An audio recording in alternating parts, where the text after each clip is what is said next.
Hello viewers, আজকে আমি যেই সমস্যাটির সমাধান নিয়ে হাজির হয়েছি সেটি হচ্ছে ওয়ার্ডপ্রেস রিলেটেড একটি প্রবলেম।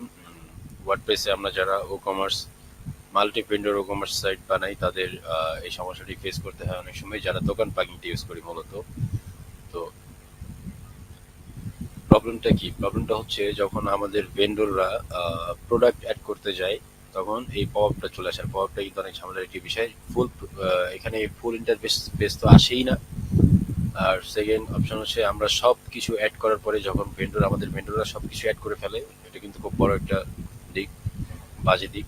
কারণ হচ্ছে ভেন্ডররা যখন সব ডিটেলস অ্যাড করে ফেলে তখন ডিটেলস তো আর ছোট হয় না, অনেক বড় ডিটেলস অ্যাড করে ভেন্ডররা এইটা প্রোডাক্টে।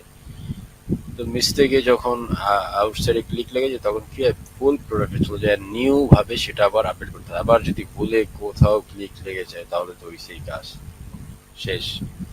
ভেন্ডররা আস্তে আস্তে এই সাইডই ছেড়ে দিবে আস্তে আস্তে, কারণ এখন সাইটের অভাব নাই, অনেক সাইট বের হয়েছে, অনেক সাইটে ভেন্ডর হতে পারবে।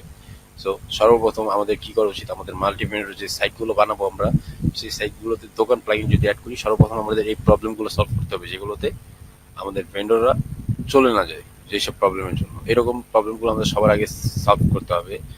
তো এই পপটা খুব সিম্পল একটা জিনিস, কিন্তু আমার অনেক সময় লেগেছে, কারণ আমি ফর দ্য ফার্স্ট টাইম আমি এই প্রবলেমটা আমি ফেস করছি, আগে পরে কখনো ফেস করিনি। তাই অনেক সময় আমি শর্টলি আমি জানতাম না যে আসলে এই একটা ক্লিকে আমার এই প্রবলেমটা সলভ হয়েছে। যাই হোক, সো এই প্রবলেমটার সলভ কিভাবে করবেন সেটাই আমি দেখাবো এখন। চলুন, এখন আমি আমার যে সিন্দাবাদ এক্সপ্রেসের যে মূল ড্যাশবোর্ড অ্যাডমিন প্যানেল সেটাতে আমি চলে যাব।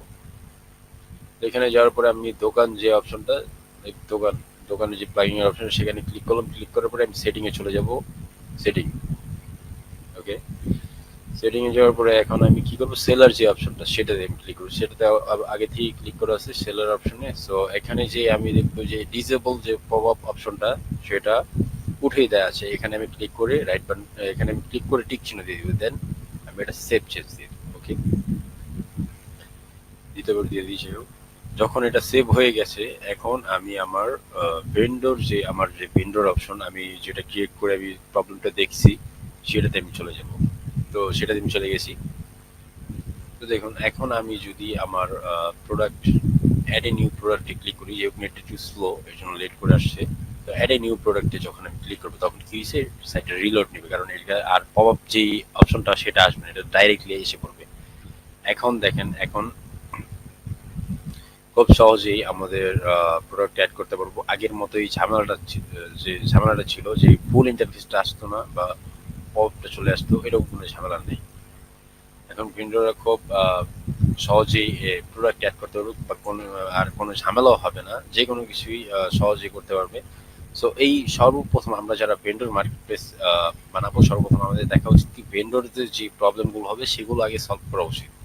তাহলে আমাদের ভেন্ডররা থাকবে এন্ড আমাদের মার্কেটগুলো ভালোভাবে দাঁড়াবে, আমাদের মার্কেট প্লেসটা।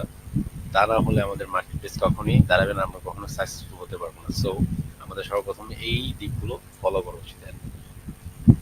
যাই হোক, তো আসল মূল প্রবলেম যেটা ছিল সেটা আমি দেখাই দিছি। আহ, আর আমার ভিডিওটা পুরোটা যদি দেখেন তাহলে অবশ্যই আমার পক্ষ থেকে আপনাদের ধন্যবাদ। যদি ভিডিওটা দেখে আপনাদের কোনো সমস্যার সমাধান হয়ে থাকে, এই সমস্যা যদি সমাধান হয়ে থাকে তাহলে অবশ্যই আমার ভিডিওতে লাইক কমেন্ট শেয়ার করতে ভুলবেন না। আর নেক্সট টাইম যদি আপনাদের কোনো প্রবলেম হয়, like WordPress related any plugin related any problem, আমাকে জানাতে পারেন।